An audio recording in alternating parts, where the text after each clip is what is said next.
It's Do Time with Pastor Steph.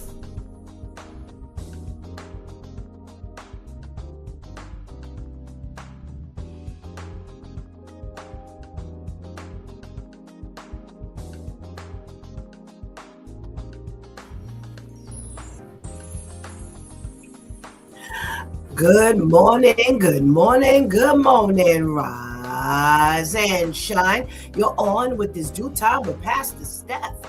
How are you this morning? That's what I like to hear. That's what I like to hear. For this is the day the Lord has made. Let us rejoice and be glad in it. So, where were you all week?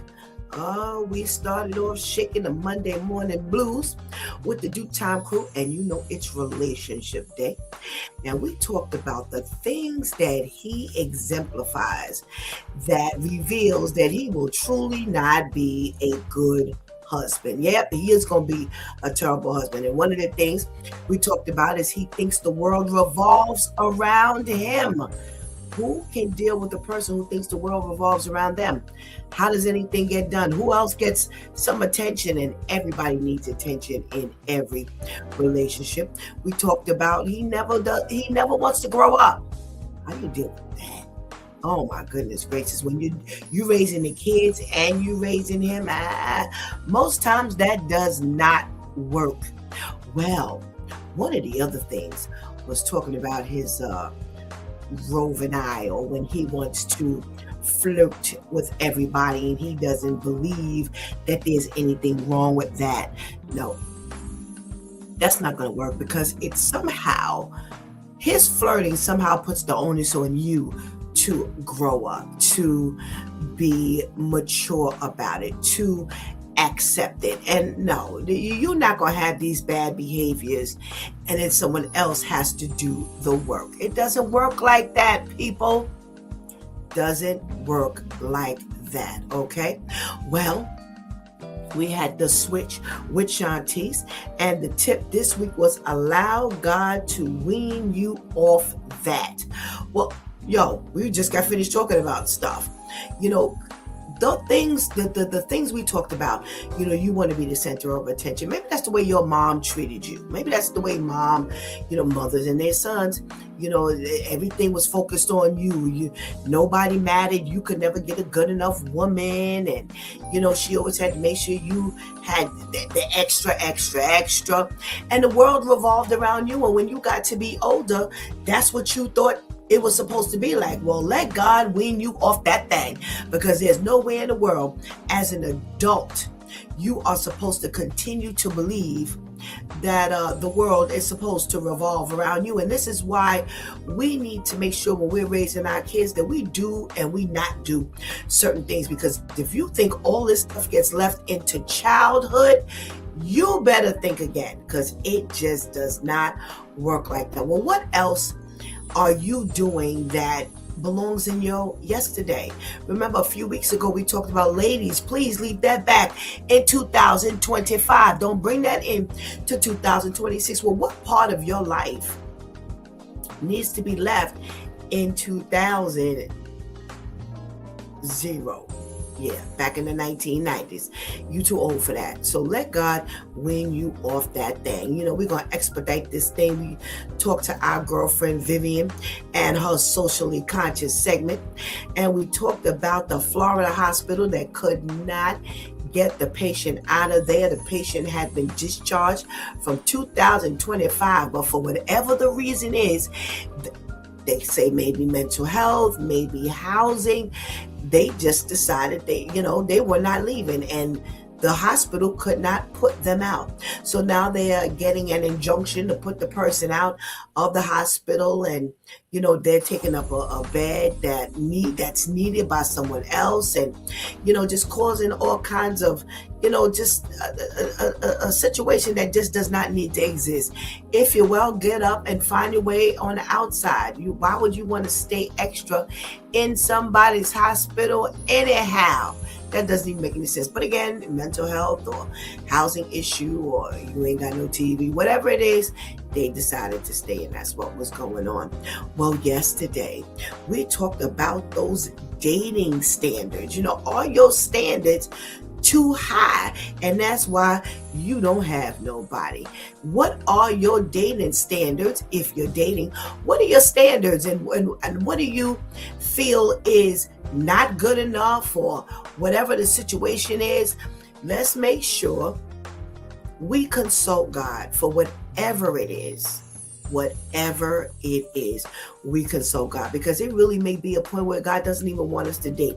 He might need to work on us for some things. He needs to kind of wean us off of some things. And maybe there's some level of dependency that you got going on that we don't know. We don't know what God is doing. So listen, I say consult God. My question is, what does God say? What did God say about your situation? And then you now set your standards for dating. Because check this out. We talked yesterday about what someone's standards were, but we also talked about your friends and family. And Shantice brought up a really good point, as well as Lady Tamika. Lady Tamika was like, hey, if the people are telling you around you, then you just might want to check them standards out. And then on the flip side of that, Shantice said, well, I need to check your standards, because maybe your standards are not my standards. And that's why we need to consult God, to make sure that whatever we're doing is an alignment for our life, not for the world, not the way the world does it, but for the way God wants it done for our life. So that's how we spent the week. Yep, and a whole lot more went on. Well, you can always go back and, catch up. You can look at Facebook, Coach for Christian Life. You can check out YouTube, A Closer Walk Christian Media Network. If you can watch, but you can listen, check us out. We're podcasting. Yes, we're podcasting every day on Spreaker.com, Spotify, iHeartRadio, Audible.com, Amazon.com, what's that? Apple iTunes and Apple Podcasts. Wherever you find streaming, we're probably sitting right there. So there's no reason why you can't catch up, because you missed a lot this week if you were not on with us, okay? All right. Well, today is Freestyle Friday, y'all, and we get to do whatever it is we want to do.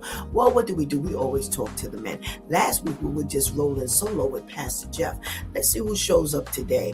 Well, we know that Brother Ainsley had death in his family, so we're praying him up, lifting up the family in prayer, and trusting that everything will go the way it's supposed to go as they're making preparations, and the funeral service will go the way it goes. Let's show him some love.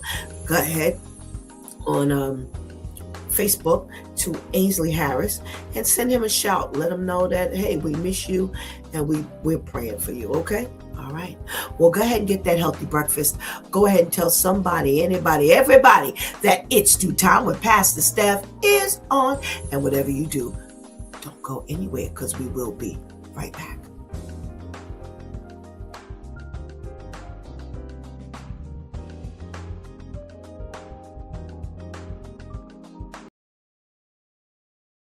Literally, they're saying black men are dying not because of nothing crazy, it's because we didn't take care of our guts. Yeah. We were eating the wrong things. We weren't cleaning out our stuff. And I was like, okay, wait a minute. I text you, said, bro, I need your cleanse. And bro, I did that thing and I dropped. Now, respectfully, I hate you. Your cleans, it is nasty, but it works. Tastes like results. Bro, there you go. But that first 2-3 days, oh, it was rough.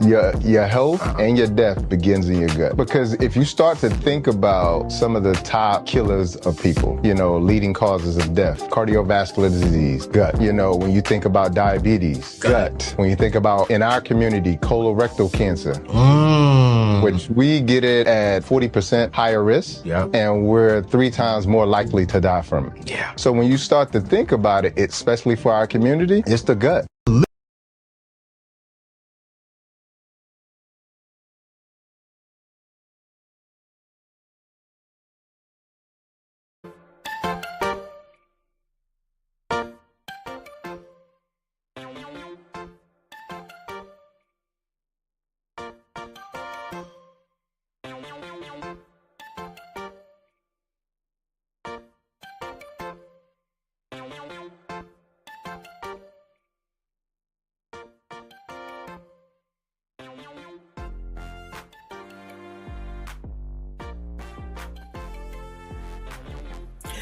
good morning, and good morning again. Welcome back to It's Due Time with Pastor Steph. And it is Freestyle Friday, y'all. Whew. By the grace of God, we made it. Thank you, God, for allowing us to come through this week safely against all hurt, harm, and danger we were facing. We don't even have any idea, but God brought us through. I love that PSA. Everything starts in the gut. Yeah, it's what we eat. And this is why our health tips on Monday and Thursday are so vital. So vital. Because if we don't eat right, things ain't gonna go right. All right. So let's make sure we do what we need to do. All right. Well, if you're in the room, make sure you check in, because Pastor Steph doesn't know you're there unless you say a good morning or send me out a hi or a shout out, something. So I want to shout you back. Hey, Katie, thank you so much for joining us. And we have our boy Serge in the house. Thank you, Serge. What's going on? Thank you so much. We got our girl Brenda checking in.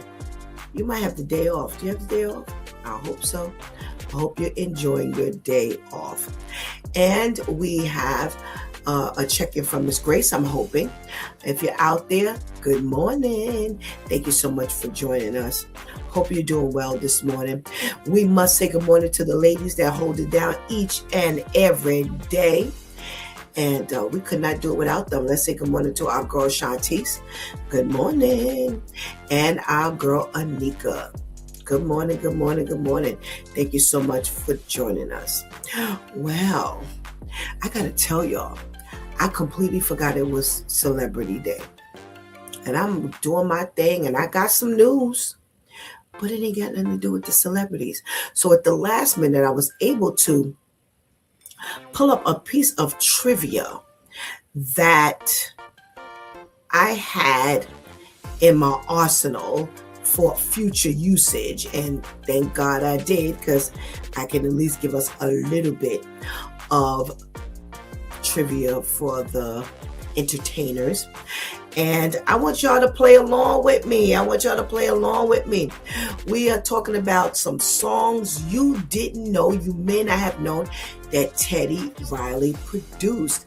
Now, just a few weeks ago, we talked about Teddy Riley stepping out and saying that, hey, he wanted to actually work with R. Kelly again. I don't think they really did anything together, but they had been doing a little dabbling together in the music thing. And he said, while he was in jail, R. Kelly, he wants to work with him again. He wants to bring back R&B. He's the king of R&B. I don't know who gave him that crown, but that's what he said. And he ended up backpedaling. Yeah, when the people were like, how could you, support him and blah, blah, blah, blah, blah. And he was like, well, I'm not going to support him.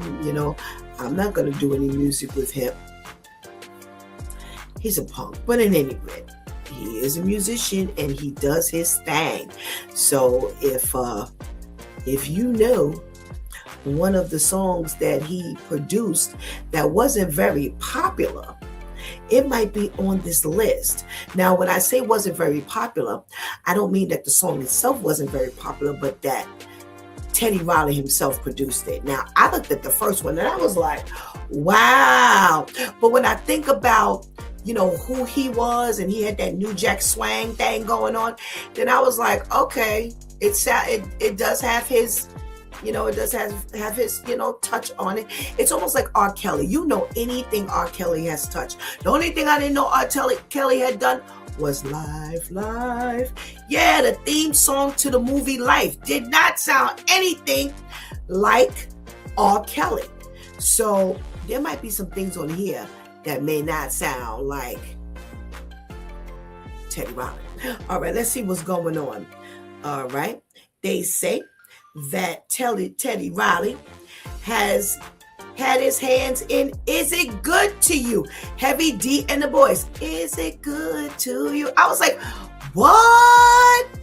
Yeah. So y'all let me know if y'all knew whether he had his handprint all over these songs. Because I'm telling you, if I didn't know that one, I'm sure there are a few that I did not know. So yeah, Heavy D and the boys had a song and Is It Good to You was pretty popular. Yeah. Oh, wait. SWV, right here. Be right here. Yes, I didn't know that. Did you know that? Yo. Boys to Men, Believe. Now, I don't even know what that song is. I never even heard of Believe. Okay, unlike the first two. Joe, Stutter. Now, I gotta tell you, I don't know. This is not that familiar to me. I know a little bit about Stutter, but it didn't hit my Richter scale much. So I don't know, y'all. I don't know.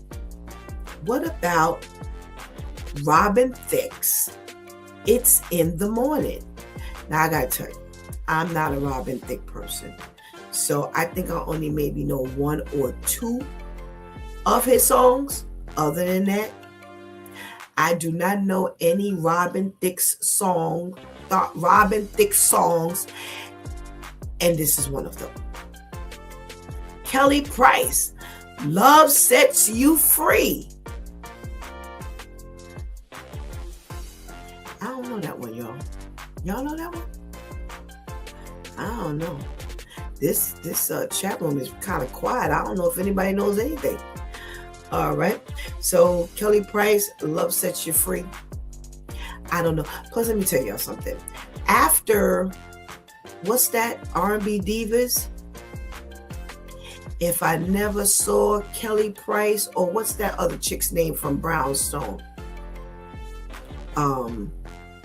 She has a popular name. I can't think of the lead singer from Brownstone. You know, sometimes these people really need to stay off social media, because after watching those two on social media, yo, Shantice must be sending me the name. Yes, Nikki, thank you. Nikki from Brownstone. I was done with the two of them after R&B Divas. So if Kelly Price made anything else, I don't care. Mary J. Blige, My Love, My Love, My Love.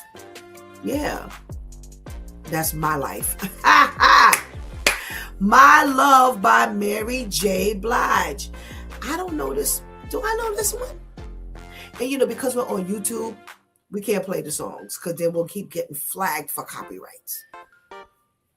But I would really love to play. I would have really loved to just like kind of run these songs. That's what I used to do on Blog Talk. I just kind of run the songs. But I don't know. Y'all know My Love? I don't know My Love. I don't know that one. Lady Gaga's Teeth.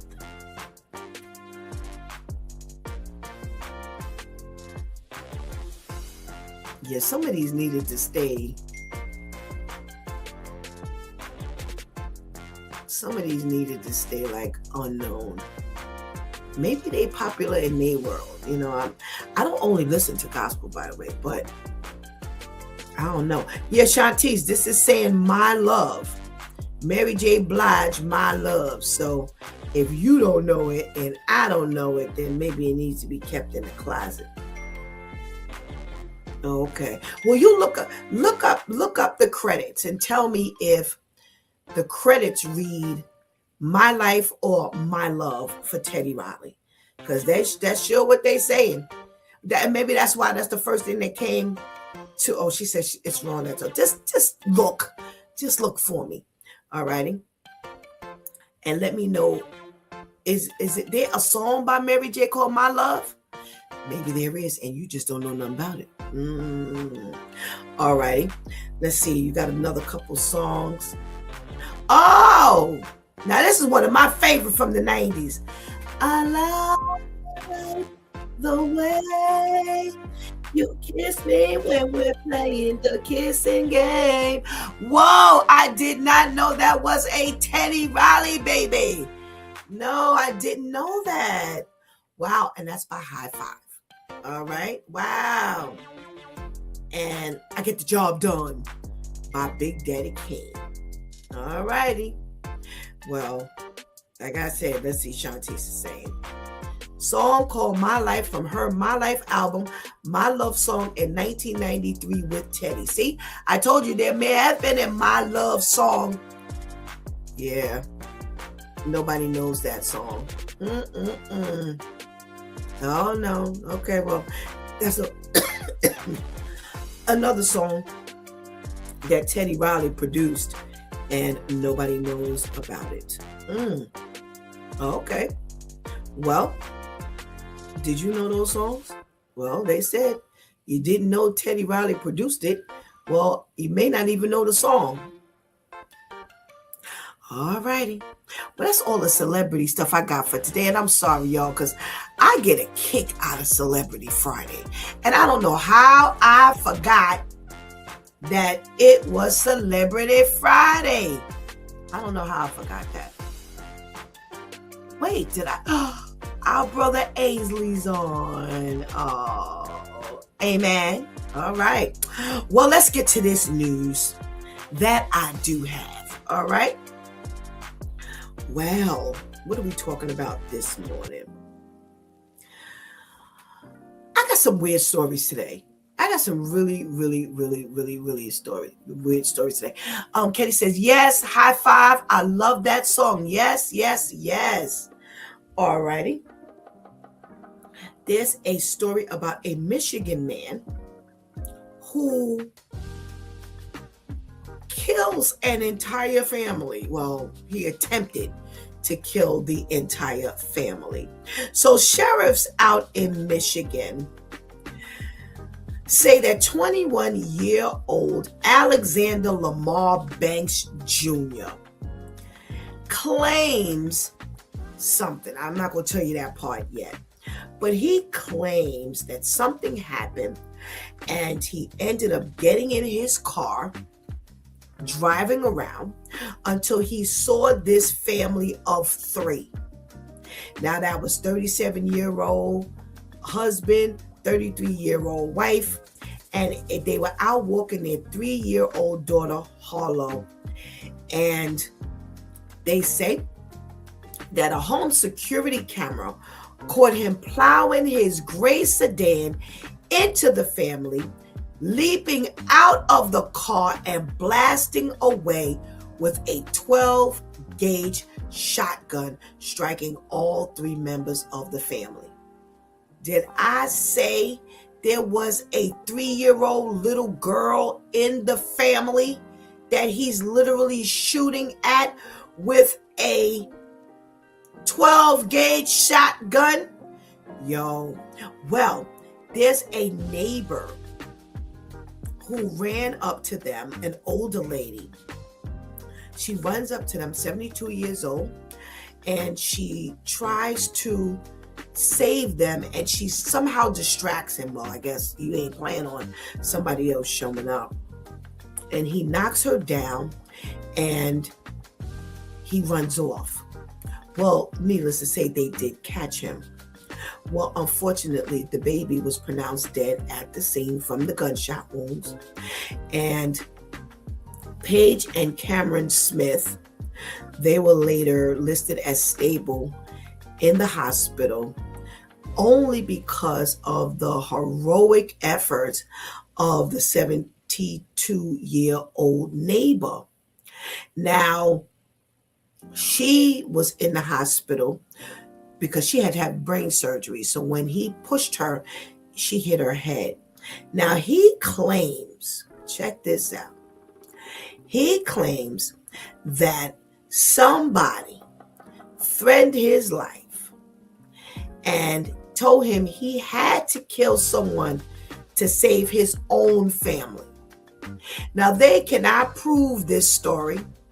They have not proven the story.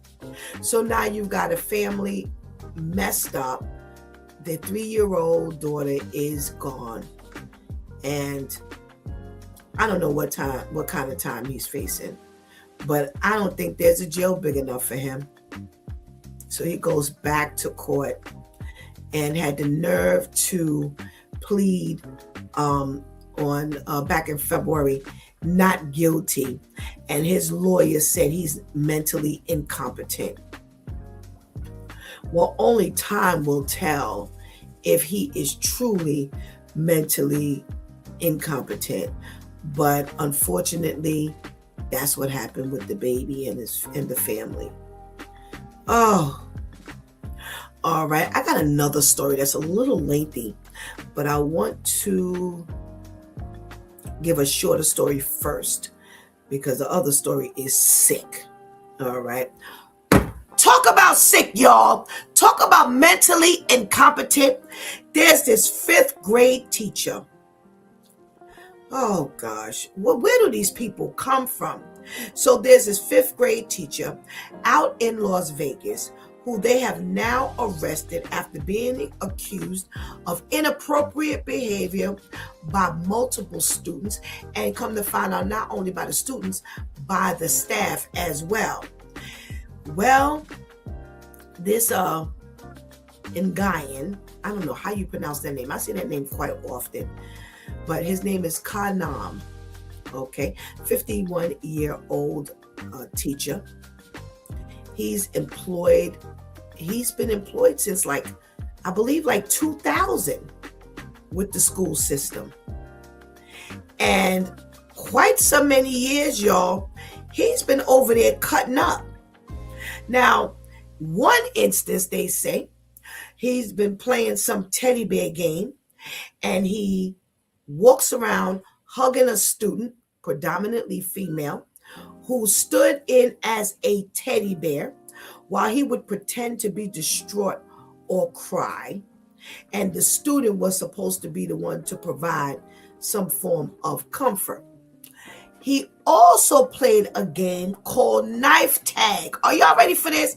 Knife tag. Now, I don't know how long. See, this ain't no school on this side of the fence. Because, baby, by the time one kid went home and told his story, they would have turned up that whole district. Forget about the school, forget about the classroom, the whole district. He used to play a game called the knife tag. Now, it means that he turns off the lights in his classroom and walks around while holding a cake knife.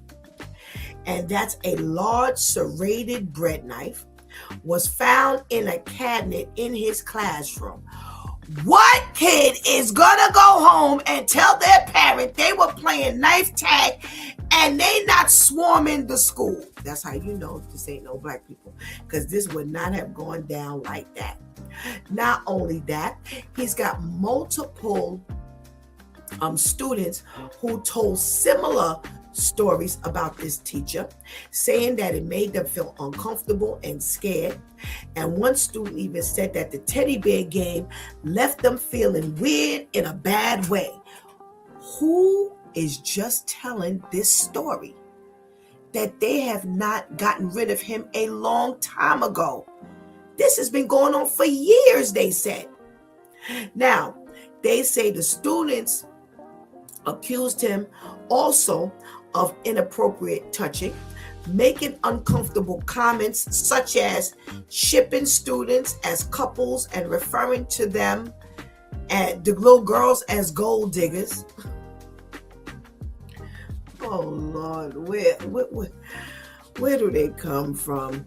He also has been accused of referring to certain students as special ed when they incorrectly answered questions. Now, he is also accused of violent tendencies, including harsh language and flipping desks. Couldn't have been one black child in the class. Couldn't have been one black child. It just couldn't have been one. Not even a one. You let a black child go home and tell a parent that the teacher was in there flipping tables, calling children special ed, all these kind of things. Now, when he spoke to the cops, and he reportedly said that, I was doing some of these things for years. God! But he felt that this was building a rapport with the children. And that the other side was he was just entertaining them.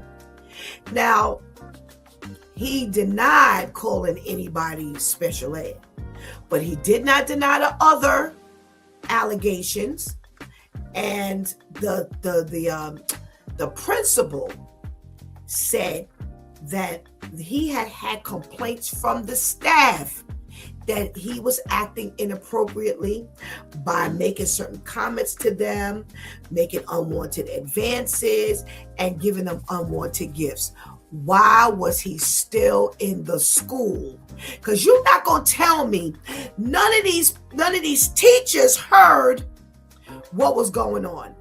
So here's the thing. Nobody was walking the halls when you turned out the lights to play the knife tag? Never? Now, you've been doing these things for years, and you ain't never been seen. You ain't never been heard saying anything. You should see Brother Ainsley in the background. He about to do some damage, y'all. Yo, this is insane. Like I said, couldn't have been in the Bronx. Couldn't have been in Queens. Couldn't have been in Brooklyn. And it better not be up in Harlem, baby. Because it would be on and popping. Now, I don't know about the Staten Islanders. I don't know how they roll. But I know the mother four ain't happening. So, can y'all imagine that this is what's going on in the classroom?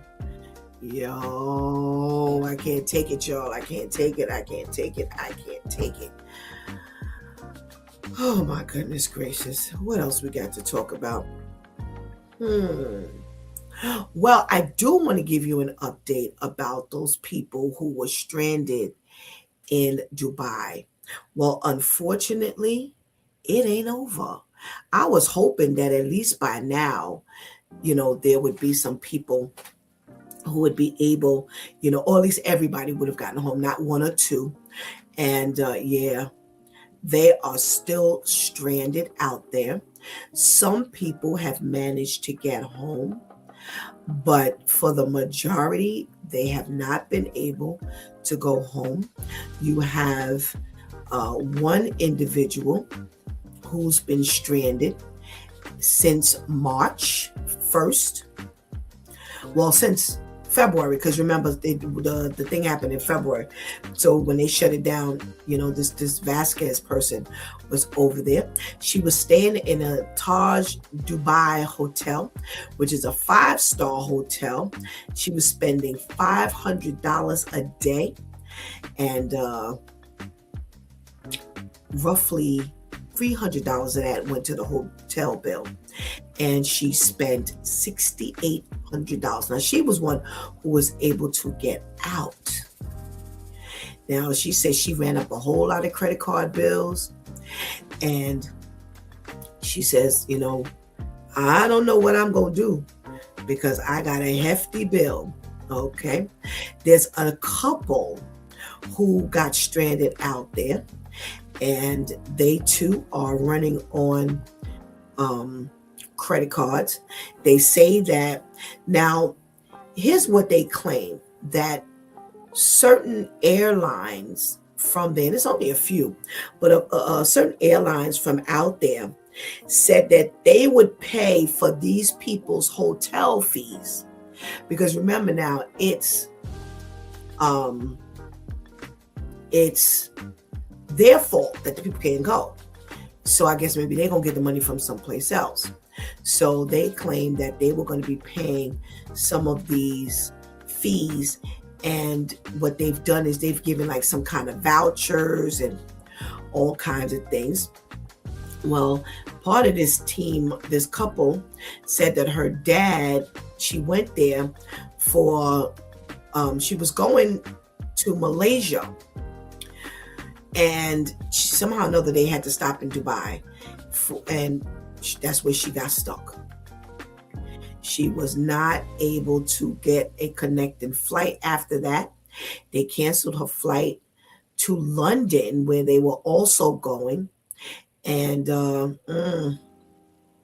It has not gone well for them. They've been running on these vouchers. They said that they have been using a room that is $112 a night, which includes breakfast, and they've been trying to keep their eating to about $30 a day. But even that has taken their fees up. I mean, it's only a certain amount of time before you're going to be able to do this. And if this lasts for another week, they'll be stuck there for like a month. So these people are still stranded. You have a father and daughter who arrived in Dubai on February 24th for her 30th birthday. Another one for the 30th birthday. The other young lady that I spoke to, she was there for her 30th birthday, but she was there by herself. And she said their original flight home on March 1st was canceled, and every booking after that, they had to get a GoFundMe, and that's raised $99.78 of the $11,000 that they say they're going to need. Now, here's the other thing that is crazy. There have been people who have gotten out of Dubai, but they have rented private jets for $200,000. Who got that kind of money? Not me. And probably if you're watching this Due Time with Pastor Steph, probably not you either. Yeah. So they're saying that's the only thing that's more expensive than staying there is leaving there for $100,000.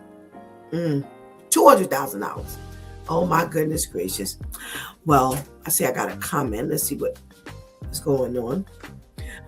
All righty. Tamika says, I told you yesterday about the teacher that was locked in the closet for 3 days. Something to think about. Right. Remember we were talking about the school? We got a check-in from Miss Herlima. So good morning, Miss Herlima. Thank you so much for joining us. Let's get my boy Ainsley on here.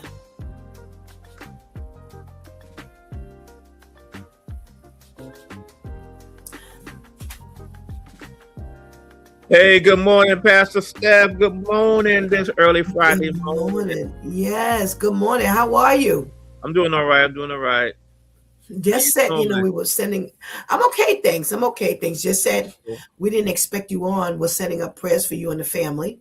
Thank you. So you're welcome. So it's a great surprise to actually see you. So thank you for taking time out to be with us this morning, especially so early. Yeah. Oh, I saw you back there throwing shots and all kinds of things. I was like, oh my God, where you at? Oh my goodness. I'm telling you. Well, let's go back a little bit since you're a musician and it's only you and I so far. So I did this. There was a trivia that I found, and it was about. Oh, you heard me with Teddy Riley. Yeah. Yes. Okay, so how many of those songs did you know? So you have Is It Good to You by Heavy D and the Boys. Did you know Teddy Riley produced that one? I'm not surprised with that one. That kind of sound like him a little bit. Right. That's what I said. I was surprised, but when I kind of went with the vibe of it, I was like, oh, okay, no, that could be Teddy. That could be Teddy. Yeah. What about SWV's Right Here? No, I didn't know that one. Yeah. And here's the thing. Isn't that the one that's a cover of Michael Jackson's Human Nature? It may be. Yeah, it is. That's the one. That's the cover from the Michael Jackson song. And I didn't know that he had anything to do with the Michael Jackson song, but because later we know that he produced Remember the Time. Yeah. So I did not know that, he was dabbling with SWV. Shanti says yes. She says yes, Right Here is the cover of Human Nature. All right. What about Boyz II Men's Believe? No, Did you know that one? Mm-mm. Okay. Totally what about Joe? What'd you say? I was totally unfamiliar with that one. Okay, me too. I don't know nothing about that one. What about Joe's Stutter? No, I can't remember that one. How'd that one go? Stutter. Oh, okay. no. That one I'm vaguely familiar with. What about Robin Thicke's It's in the Morning? Unlike you, Robin Thicke, I just know a couple of his songs I'm familiar with. You know, the one with the guitar, yeah. Oh, okay. Well, you hanging out with me because I ain't know that either. Yeah, we together on that. Kelly Price's Love Sets You Free. Nope. Okay. No. Mary J. Blige. I feel like he was talking about Kelly Price and whatnot, how bad they were on the show.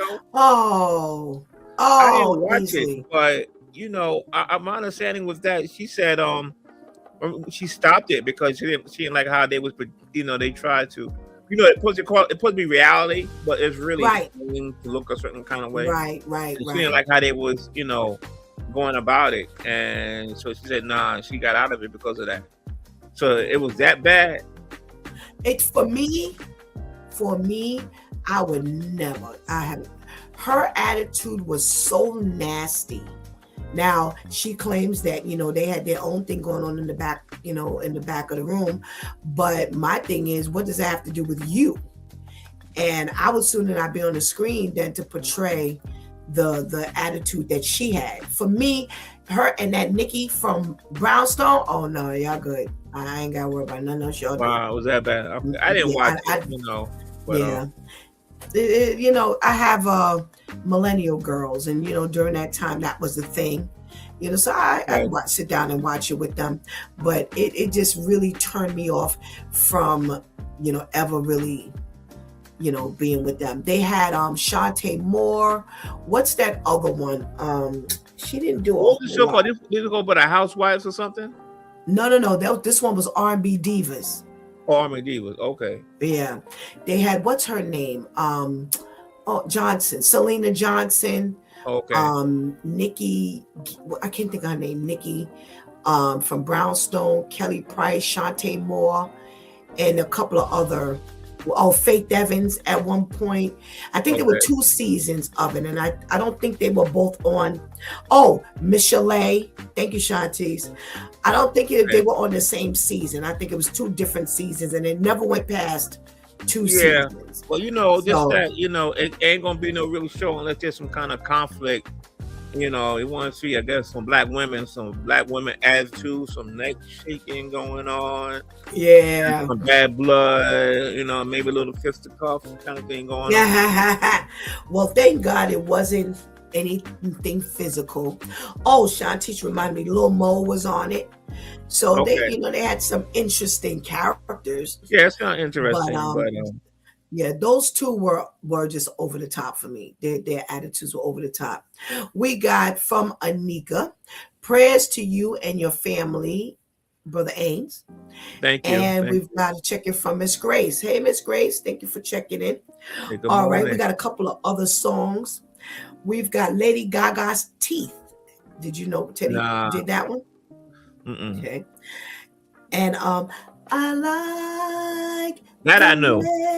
You did? Yeah, that one I didn't know that one. I love that one. That is one of my forgot about it. I think favorites. he did a verses with Yes. Babyface. It was him and Babyface. Yeah. That moment he brought that one up then. I was like, yeah. Oh, okay. I didn't know that one. And Big Daddy Kane's I Get the Job Done. You know that one? Yeah. That sounds like Teddy Riley. That break kind of. Yeah. It does. When you think about Big Daddy Kane dancing, that definitely reminds you. Shantice said also, I forgot about her. Claudette from City High was on there. I loved her. Yeah, that really introduced me to who she was also. But very nice young lady, at least what she portrayed in the show. All right, Brother Ainsley, let's talk about this teacher. Wow. Because we got Pastor KL. Pastor KL on with us. This 5th grade teacher arrested for all of this nonsense he had going on in the classroom. He talked about. I've been like, where my Glock? Yeah, you need one because this here, He was straight out of control. He had the teddy bear game. He had the knife tag game. He had the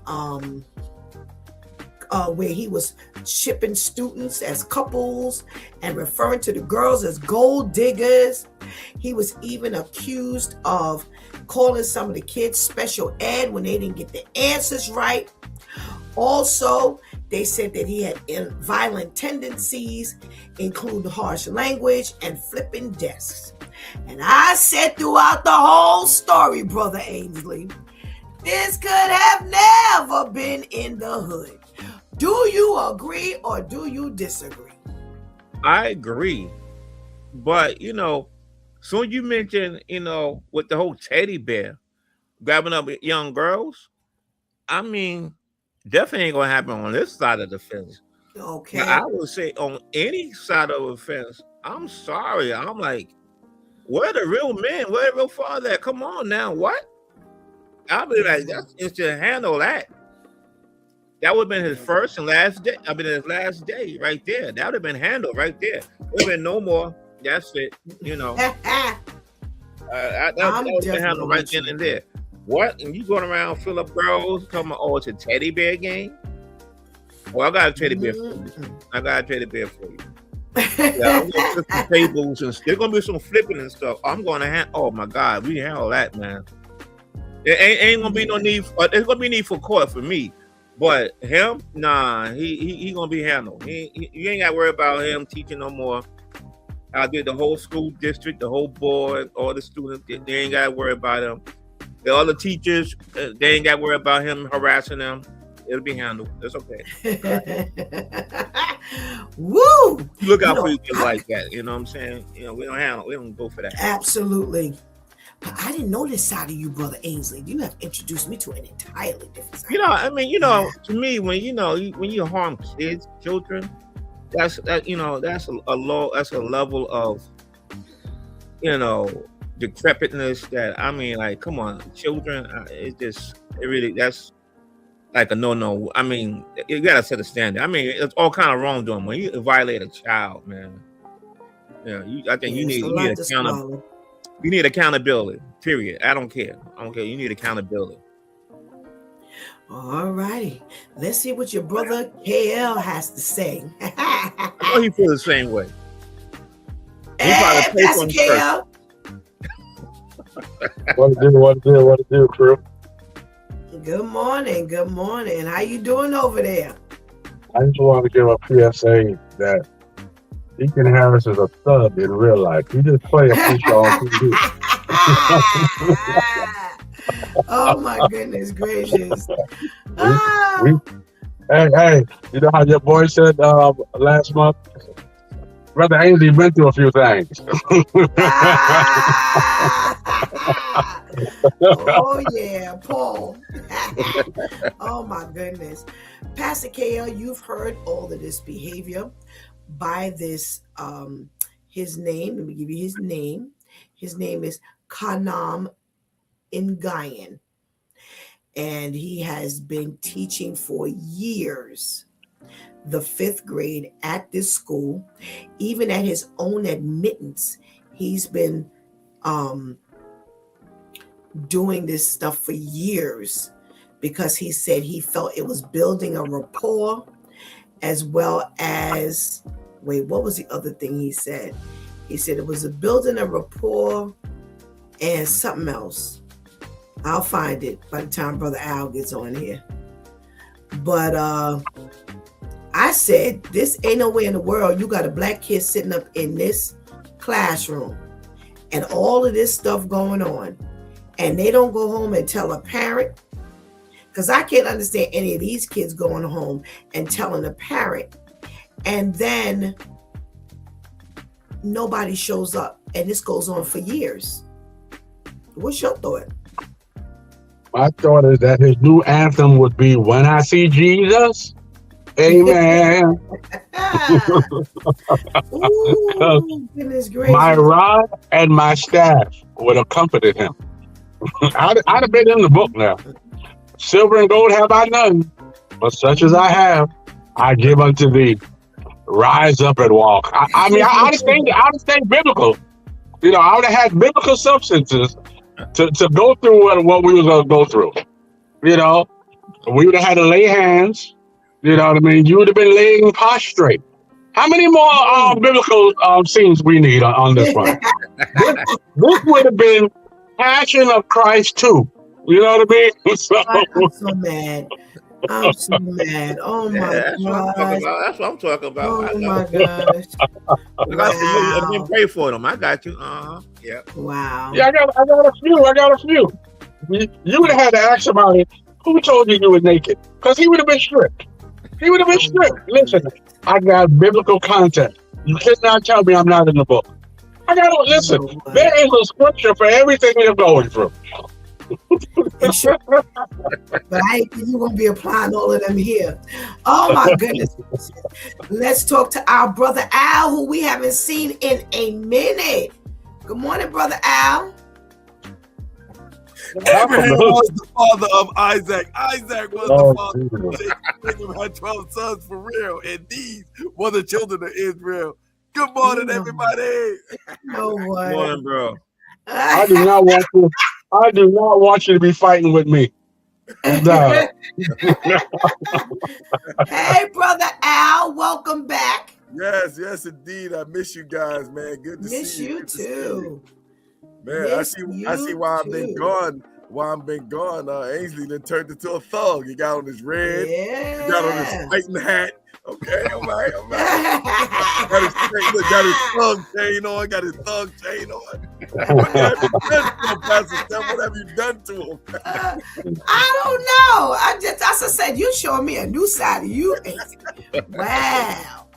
So, Ainsley, I know it was the blood.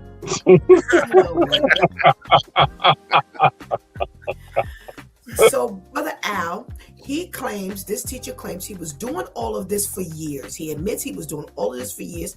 He said he was just being funny. He was trying to gain the class's attention, and he felt it was building a rapport. What does that sound like to you? Man, that's just crazy. I'm surprised. You sure he's not one of the thieves that was hanging next to Jesus? I'm keeping it biblical, like Pastor Al. He wasn't one of the ones on the cross next to him. I do not know. Remember me in paradise. Yeah, he should have been nailed. He should have been hands out and nailed to the cross, man. Like, you just abusing kids, and then got the gall to sit there. Yeah, I did it. I've been doing it for years. Yep. You know, really. He said he's been get me off of him. Yeah. I think you and everybody else. Mm-hmm. He's been in the district since 2007. Wow. That's almost 20 years of this behavior. Brother Al. And that's so strange. What? It's so strange because it's like 20 years and nobody saw nothing. No kids. He got the kids so scared when they be like, I ain't gonna go home and say nothing. Had the kid not have no, marks on them, or acting strange, because you have kids. There's something going on with them. They act a different way. Right. So the parents not paying attention. It's just like 1,000 questions. They said that there was one child who said that the teddy bear game left them feeling weird in a bad way. This is why I say, and you didn't go home and say nothing? Nobody went home and said anything? That is just so weird to me. Yeah. This is just so weird to me. Let me tell you, even with me working at the school, like I said, I've been doing it for so long. We have so much stuff implemented into the school because you have some parents do some weird stuff. Like when kids come in the morning, we say good morning. We take a once look over because we have had incidents where a child got beat at home and had a mark on them. And when they came to school, somebody didn't see it. And they said it happened in school. Oh, they fell outside, this and that. But no, it didn't. It happened at home. So they try to hold the school accountable. So when the kids come in, we take a quick look over. Okay, he ain't got no black eye. He good. You go in. Okay. Nobody looked at these kids, man. Oh, man. Like I said, it's a million questions. Yeah. Man, you think But 19 years, how many kids that he has affected? yes, That's why yes. you This gotta is deal what. with this prompto. I mean, School Christ need to be hell held no. accountable too. Well, that's the thing. When they questioned the principal, that's when the principal said, "Check this out," that the staff had been complaining about him. They've been Wow. complaining about him and saying that he was making unwanted advances. He was giving them unwanted gifts. So that ain't never prompt you to just look into him at all. Right. Hey, brother Al. So what Pastor Steph said. So if someone is complaining, don't you have to do an investigation? Because I know if somebody comes here and says that they feel harassed, I have to do an investigation, whether I Yeah, believe it or not. Yeah, especially in the school. Yes. So that's what I'm saying. That principal going down too. The principal, the assistant principal, they going down. But once a complaint come in, especially in the school, they have to check it out. Okay. Tamika says, "See, these men don't play when it comes to their children. Where are the parents that ask, how was your school today? How was school today?" Right. I mean, I have adult children, and I ask, how was your day? It's just something that you ask, and sometimes you get an answer. Sometimes you get an answer. Yeah. It didn't go that well. You know what I'm saying? So Yeah. but they didn't come in saying that. Follow what I'm saying? So in other words, if you ask, they're going to spill it all, but they don't come in and say, guess what happened today? So that what it indicates is all you need to do is ask. Yeah. All you have to do is ask. That's what I do every morning. I ask every day what's going on and whatnot. Right. But I made sure I went to school. I made sure the teachers knew me. I make sure they knew me. Yeah. Oh yeah. I always say, you got a problem, you need to talk to me. Here's my number, blah, blah, blah, blah, blah, blah. Even the kids that are not my kids, kids come in school sometimes with their face frown and stuff, and I pull up to the side and say, "Hey, are you okay today? Is everything okay?" And those are things that we need to do. I had a kid come in yesterday. She came in. She always happy to come in, and she was a little rude to people and said, "Oh, not this morning, this and that." So I pulled to the side and said, "Hey, are you okay? You all right?" And she was upset because her father went into the hospital. So, we sat and we talked about it. She cried, and I said, "Listen, everything gonna be all right." I said, "I'm gonna pray for your dad." And she was like, "I pray every day." I said, "There you go." I said, "You on the right track there." I said, "We praying together. You on the right track." But you had some staff got mad at her, like, "Wow, she come in here with an attitude. Ain't nobody doing that to her this morning." I'm like, no, let me talk to her. And because you have to ask those questions. That's good. That's good. Right.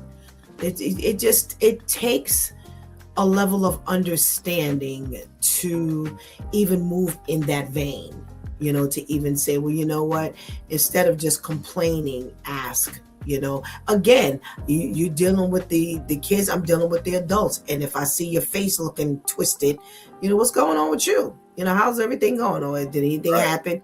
There's no harm in asking, because again, sometimes all someone needs is just for you to ask, and it comes out. Comes out.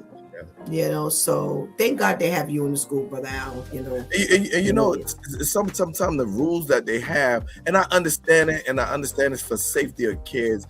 It was like one day I had got a report that I might get written up, and I said, "But do what you got to do," because there was a young lady that came into the school, and she was dealing a lot with her mother, and her mother was into some crazy stuff, and she came to school that day, and she was just so upset. And I pulled her, I was talking to her, and come to find out, like I said, her mother was in some crazy stuff, and some guys rolled up and shot her mother in the face. Wow. And she broke down and cried, and I grabbed and hugged her. Now, they said in the school, "Oh, don't touch the kids," this and that. Then you know what? Write me up, because this young lady need some affection right now. So I grabbed her and I hugged her, and that girl cried her eyes out. And instead of somebody come up there, "Oh, well, Mr. B, you're not supposed to touch the kids." Okay, I said, "Cool. So write me up. I'll take that. No problem. Write me up. Get out my face too. And I'm gonna call the union. Leave me alone. I'm gonna comfort this little girl. So these kids go through some things, man. But this situation here, man, like nobody said nothing. I mean, yeah, that is unbelievable to me. Unbelievable, yes. Yeah, I kept saying it couldn't be no Bronx kid, no Brooklyn kid, no Queens kid, no Harlem kid. It couldn't have been one of them because they were you wouldn't have had them say, Mom, we played the teddy bear game today. With who? What? Exactly. Or teddy bear?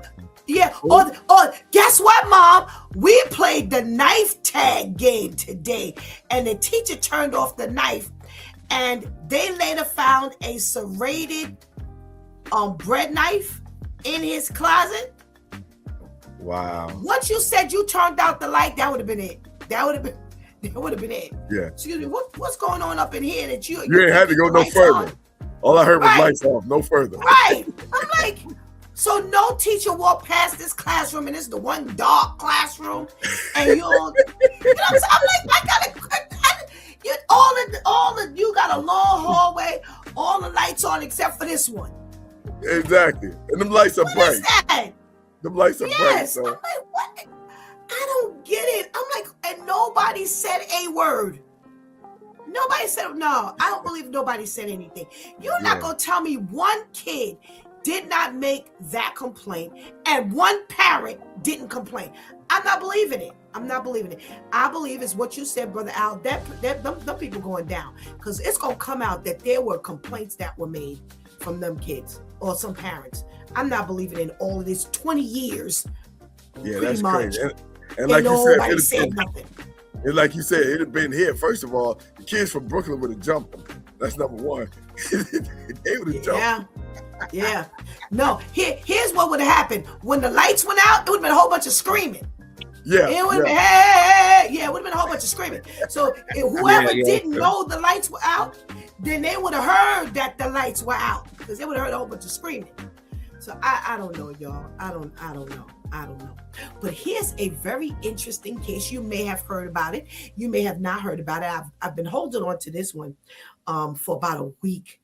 And I was like, interesting. So you've got this pastor, this black pastor in Montgomery, Alabama, who was arrested while watering his neighbor's flowers. And somehow they went to dig in as to how you ended up being arrested for watering your neighbor's flowers. So here's the story. The story is he was watering his neighbor's flowers, and another neighbor, I ain't got to tell you who this was, Karen, they saw him over there with a young black teen or young adult, and they called the cops. When the cops showed up, they asked him who he was. And because they had also gotten that they saw an unfamiliar car hanging around the house. So the officers walked up to him, watering the flowers, and they asked him who he was. Identify yourself. He says, I'm Pastor Jennings. He told them that he lived across the street and he was caring for his neighbor's yard while they were vacationing. They subsequently asked him for ID. He refused, saying he hadn't done anything wrong, and he wasn't giving it to them. The woman who had called 911 did identify him as another neighbor. Well, they arrested him, saying that he was obstructing a government operation, and that was later dismissed. Well, he sued, and they took it to the first level, and he sued the city and the officers for false arrest. So the first level, it was dismissed because they said that he needed to hand over his identification. And they have every right, as an officer, they have every right to ask for identification if the answer that the person gives them is incomplete or there's an unsatisfactory response to the questions. So he took it to a higher level. They overturned the decision, but they threw it back in the lap of the first set of people because they said that they needed to clarify the state's stance and rule on that particular situation. Well, they came right back and said the same thing, and the judge there said, yes, you must produce an identification if, again, the person gives an incomplete answer, or if that answer is unsatisfactory, an unsatisfactory response to the question. So now he's kind of done. But, people are hoping, and they're hoping that he pushes it to the ultimate Supreme Court, because this makes no sense. They said this goes against the Fourth Amendment, and now the Alabamians have to give up that ID regardless. Brother Al, I'm going to start with you. What say you? So, you said this happened in Alabama. You sure that ain't Pastor Cal? Yo, you ain't tell us about this. You didn't tell us about this, Cal. What's going on with you, brother? I was happier when you were gone. Oh my gosh. But no, they are making that a thing of showing your ID. Even when I speak to the kids, I say if they ask you for ID, just give it to them, because you don't want to have your life taken over an ID thing. Give them your ID, then go from there.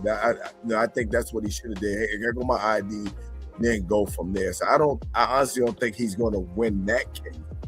He might get put in for harassment, because being that the person that called said he, identified that he was a neighbor.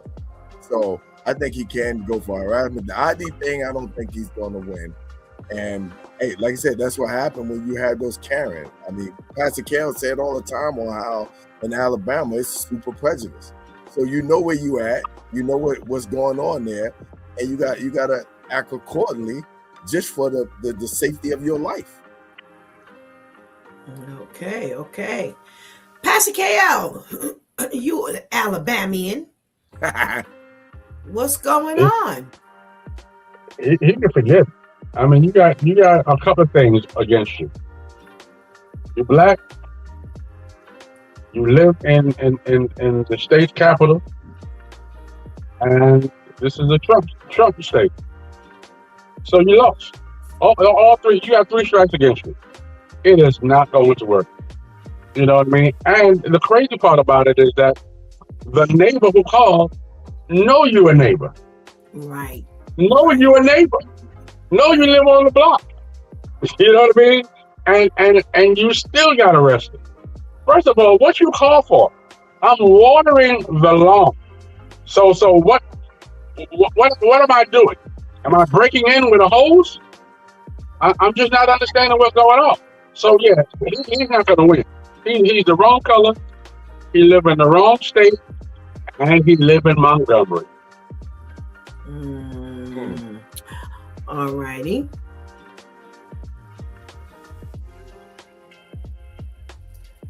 Brother Ainsley. Yeah, I had read about a good portion of this incident, but I didn't know it was in Alabama. So you mentioned Alabama, I thought, okay, there go my brother KL. No, but I had read that it had went to the Supreme Court of the state, and pretty much they said that, pretty much you got to give your ID, Right. If it's unsatisfactory to the officer. So the bottom line, officer, they're gonna be like, give me your ID. You're gonna have to show it to them, because you can practically give all the satisfactory answer, but they're gonna want your ID. They want to run your name, put your name through the system, some kind of way, just so they can document where you are at this time. regardless. That's what it basically would have come down to. Now, to be honest, I got to look on the other side that, suppose there was some wrongdoing going on. You would want that person ID in reality. Suppose somebody just acting like they was just flowering, seeing the cops come in and say, let's act innocent and let's act, with watering the lawn and stuff like that. And so in certain situations, you will want the officer to ID who this person is, but the bottom line, but you're right, brother KL, is like, if you're the neighbor, you gotta recognize the person. Right. He's not moving in a suspicious manner. What's so suspicious about getting a hose put out and watering, put some water out and stuff like that? What is so suspicious about that, man? You're right, where you're at, you just got to give up that ID. And that's and unfortunately that's where it is. You don't have to be doing anything wrong for situations to come to you, and it's unfortunate. I think to myself, well, then you need to have your ID or your passport. Who walks around with their passport? Right. It's ridiculous. But brother Ainsley just in support of the ID because he got family in law enforcement, so he don't want to look bad. You know what I mean? So he's just talking, sticking up for his family members. So he can get out that good ticket. Yeah, no, I don't like it either because what's happened to me? I got pulled over. It just really, you just want to see who I am.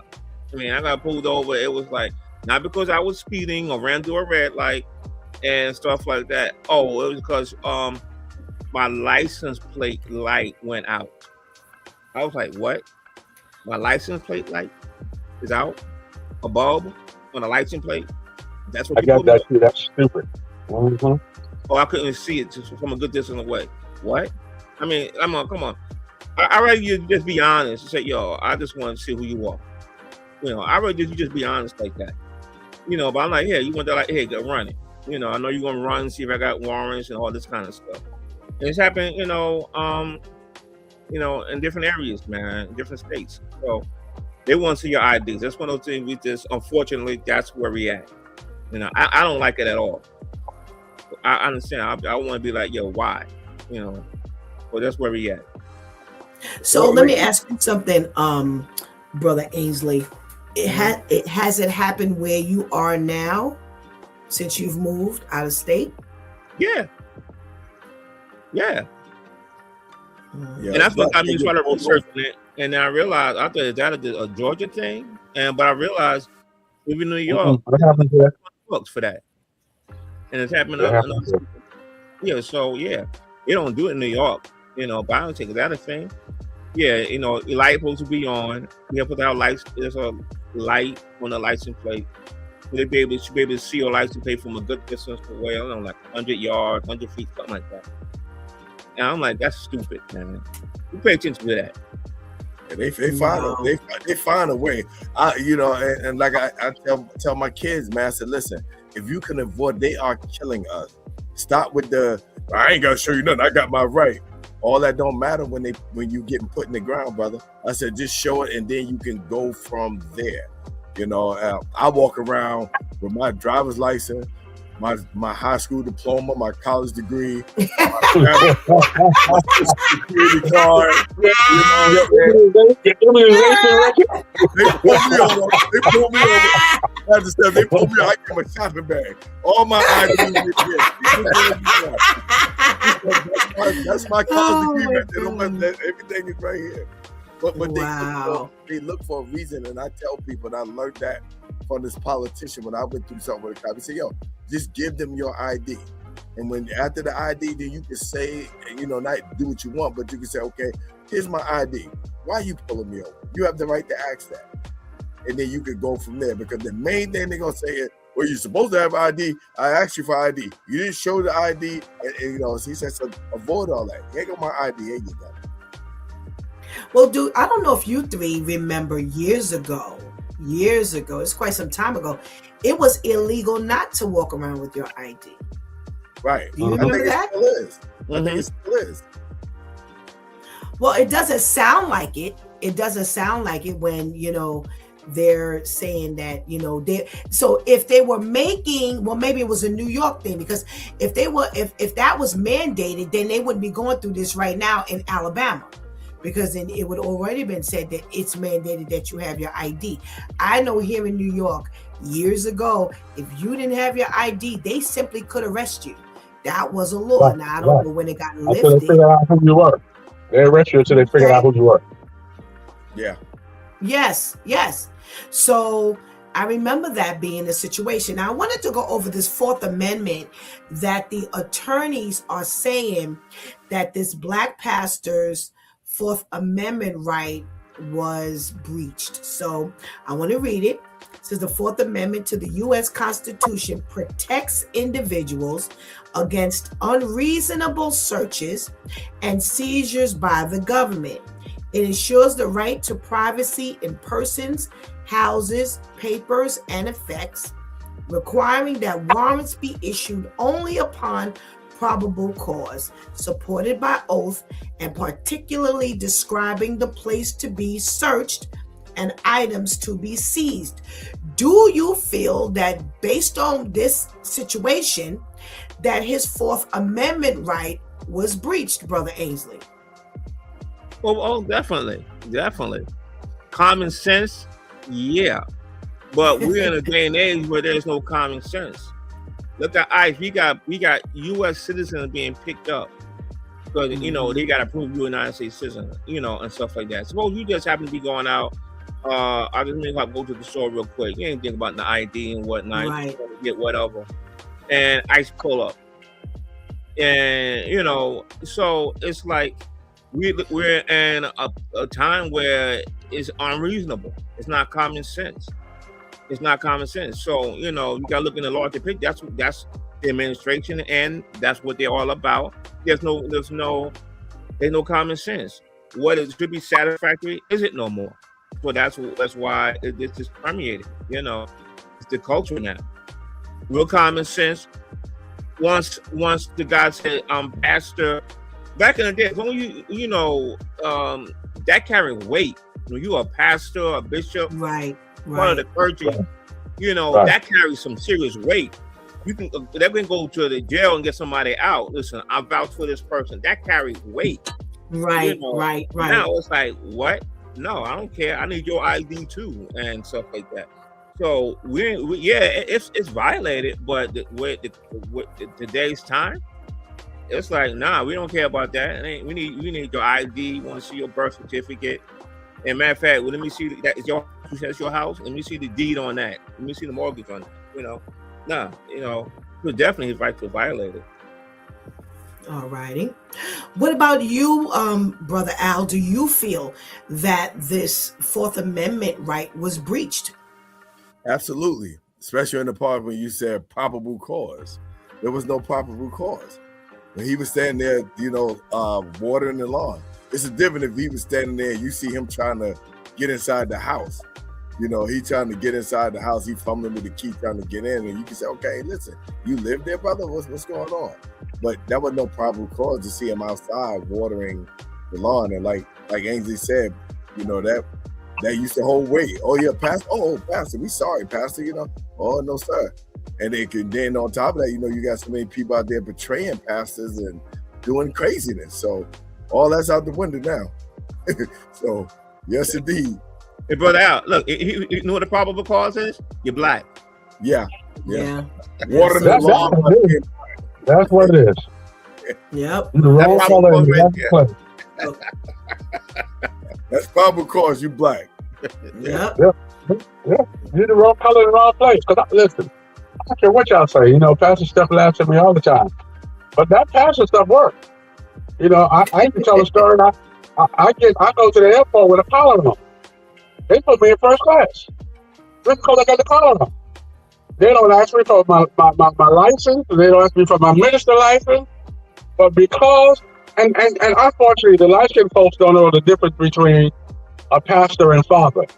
So I'm like, okay, all they gonna talk is, I walk in the door, be like, all right, Father, You consider the first father. You know, so today I'm the father. You know what I mean? Whatever you want me to be, I'll be father today. Hey, look, yeah, thank you for that. Thank you for that information. I will be flying first class next week. For real. I wish I'd known My that. collar right now. Hey, Pastor Steph, you got any collars? You got any collars? I'm gonna be with my deacon jersey on now, boy. I ain't know that. I need to put it on just so I don't have to go past the first 5 steps of the plane. I promise you, every time, right there. 90% of the time, if there's a seat in first class, listen, they put me up there with the military. So you know how they say if you got military or you got small kids, you come first. I'm first. And then every now and then, Father, can you pray? Can you pray over the speaker? Yes, I can pray. What else you want me to do? I don't have to eat no peanuts. I get some real meal. Oh yeah, I'll pray. What you want me to pray for? I'll pray for chicken. For chicken, I pray for. Oh my gosh. Pastor Steph, I see you Sunday. I'm stop by at the church. I'll come see you. I just need one collar. Don't worry about it. Just give me Oh my one. goodness gracious. I'm sorry, I'm using my collar. I know you got more than one. I just need to sit down. See, y'all getting it for the amenities. I just need a seat close to the front. I ain't got to take that. I only got 1,000 steps a day, so that's gonna help me. Okay, Oh, man, I'm gonna put that to use, man. I fly all the time, man. I ain't know that. You should put me on game a long time ago, bro. Kel, you been holding out on us, Kel. You been holding out on us. Gatekeeping, bro. When he told me that, I could not. I was like, "You lying?" He was like, "No, Steph, I'm serious." I was like, "Kel, stop." He was like, "No, I'm serious. I'm telling you." I was like, I could not stop laughing when I finally believed him. I could not. I was breathless. I don't even think I was able to talk to him for 5 days because every time he said hello, I just started laughing. Who does this stuff? Wait, and then Andy, you gotta do it like this. When you get on there, hello, my son.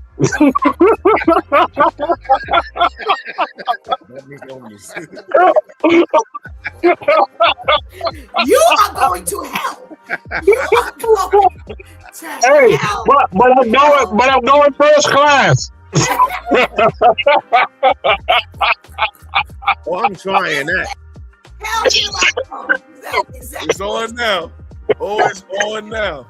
I got a flight next week. I'm gonna let y'all know how it goes. I don't have a due time crew because all y'all on the way to hell. Please.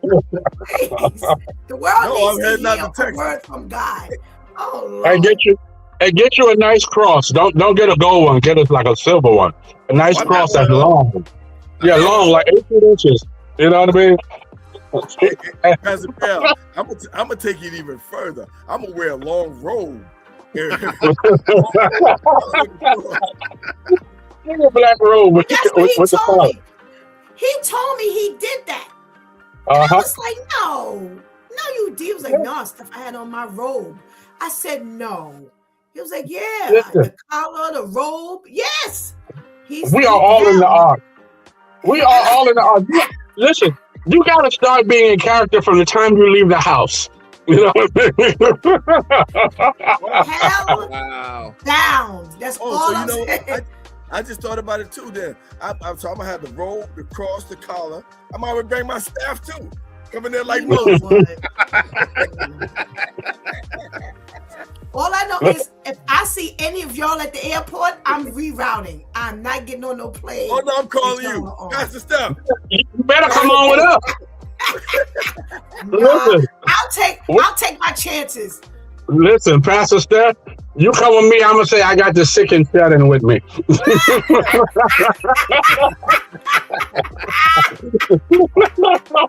in on the plane. Bless you, my children. I'll take my chances. Yeah, I got a flight next week. I'm gonna be on the plane, yo, it worked, yo. I'm a FaceTime Pastor. I'm a FaceTime Pastor. Pastor, look at me in first class. Look at this. No, hell bound. All right, Pastor. Pastor KL, did they breach his Fourth Amendment rights? Yeah, definitely. I mean, all that, again, like the fella's saying, it was basically because he was black. Because had Jonathan, been watering the line, it would have been okay. First of all, Karen wouldn't even call. Jonathan was just doing something nice. But because we did it, you know what I mean, then it had to be suspicious. Well, I don't understand. We wasn't hosing down no Negroes.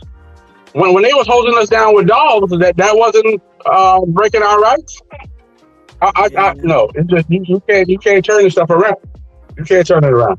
But like I said, I'm from Alabama. I told you they put me out of barbershop. I went to a barbershop and they said, we don't cut y'all hair here. Wow. I mean, after I sat there for an hour waiting for the people in front of me to go. When it was my turn, he said, what you doing here? You don't cut your hair here. Go down the block.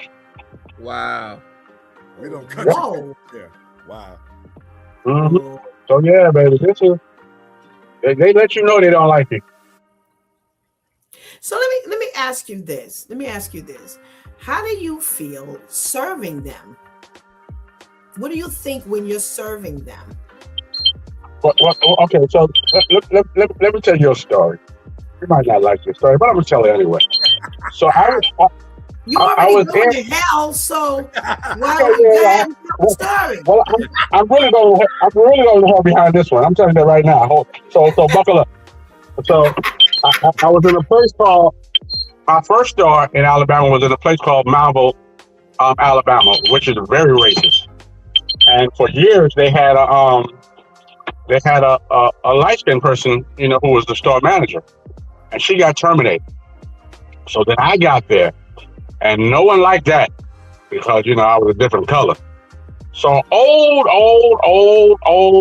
man that looked like he should have died 3 years ago, came up to me. Oh, Lord. Came up to me and said, "Hey, boy, wasn't your grandmother one of my N-words?" Wow. So, ooh. So I had to clutch my pearls for a minute there. I was like, wow. And everybody online was looking to see what my response was. So I said, yeah, but my daddy screwed your daughter. Oh. And it was all over after that. Everybody was my friend. I became the best man. I became the best manager in Lilyville, is what I call it, Lilyville. Wow. Yeah. But when I tell you they blatant racist, blatant, they let you know we don't want you here, and it's not by sending you no note. They gonna tell you we don't want you here. They ain't putting no burning no cross. They gonna burn you. So how do you remain in a place like that? How do you stay like that?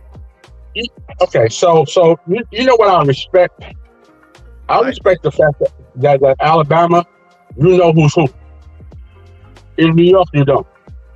I was going to say that. New York, you don't know your enemy. You don't know your enemy. Your enemy in New York or these other places, they pretend like they're your friend and stabbing you in the back. In Alabama, you know where the knife is coming from. So you either avoid it or you get stabbed. In New York, you go get stabbed because you're going to assume, because these are the people that I broke bread with are my people. You got a David and Ziglag situation in New York. You don't have that in Alabama. They ain't breaking bread with you. That's the recourse. Okay. What were you going to say, Brother Ainsley? Yeah, I kind of like, I'd rather know who you are, what you stand for, being out, relocating to Georgia, I hate to think, I come with, my Brooklyn attitude. I'm not used to people being as cordial, we tend to have our guard up and stuff like that. And we had to, realize, people are a lot more cordial than they are in New York. And I expected the worst out of most of the white people. I'm keeping it real. But I realized, most were cool. Wasn't really pleasant. And, welcome to the neighborhood and this kind of thing. However, you run into situations you can tell right away they'd rather not be around your presence. And I'd rather that than New York, particularly people who you work with that smile in your face, blah blah blah blah blah blah blah, but yet they keep you down, and until you live through some experiences, you wonder, like, you got to wonder where is the people, things, the mobility, upward mobility ain't happening like it should be, and whatnot, because you realize you got the people who really don't want you in their presence and stuff like that. I'd rather deal with the enemy I can see right in front of my face. In New York and other areas like this, liberal states, they smile in your face, hey, yeah, blah, blah, blah, yeah, we can free bread, blah, blah, blah, let's go to lunch, blah, blah, blah, and stuff like that. And maybe a promotion that you really are due, and be like, nah, let's give it to this person that he trained, So, yeah, I'd rather see, deal with the people who straight up, ain't no blurriness and stuff like that. There's too much cover. I mean, let's take it from another standpoint. What's the difference between that and Brother Ainsley, who lives in what I call the down low state? Everybody down there is on the down low. You don't know whether they, we laughed about it the other day when we said the first question a man got to ask a female is, was you born a female? Because down there, them people down there is down low. I mean, closet, out of closet, no. I want to know who I'm talking to. So we saying I don't know. Just like Pat said, we probably couldn't live down here like that. I couldn't live in Atlanta. I just couldn't. Because I'd be in jail. Because some of them men look better than women. And you correct me if I'm wrong. Yeah. It's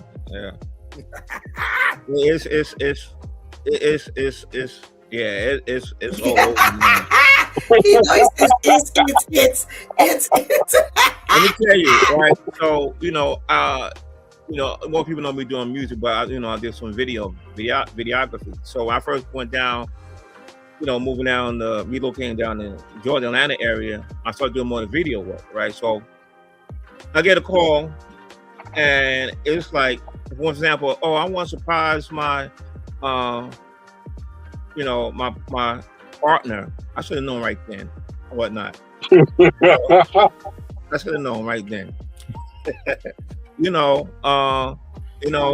It's the women that'll get. I'm like, when I get to the gate, I'm like, that's who it is. I'm having a surprise engagement. I want to, surprise my fiance. It's two men. And it's like, wow.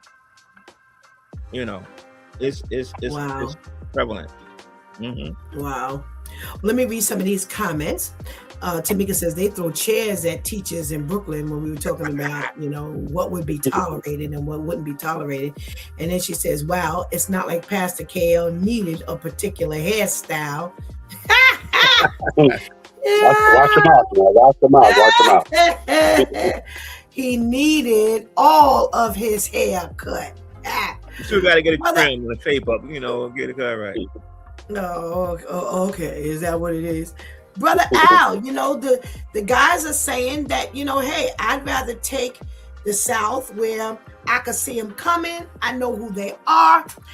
And opposed to New York where everybody's kind of masked. What say you? Which would you prefer? Man, it's so hard to say because I've been here all my life. Hey, look, I'm like, Pastor Steph, I'm like how your mother was. You ain't got no blankety blank friends. I ain't got to worry about it. I ain't got no blankety blank friends. So I ain't got to worry about it. Everybody's suspect. That's right. Yeah, man. They both are hard, man. Because then again, like you say, you out in those states and it's right there in front of your face. Now you angry. You kind of angry all the time because people just so disrespecting. I can't do the disrespect, man. I'm working hard. I'm asking the Lord to work with me on that disrespect part.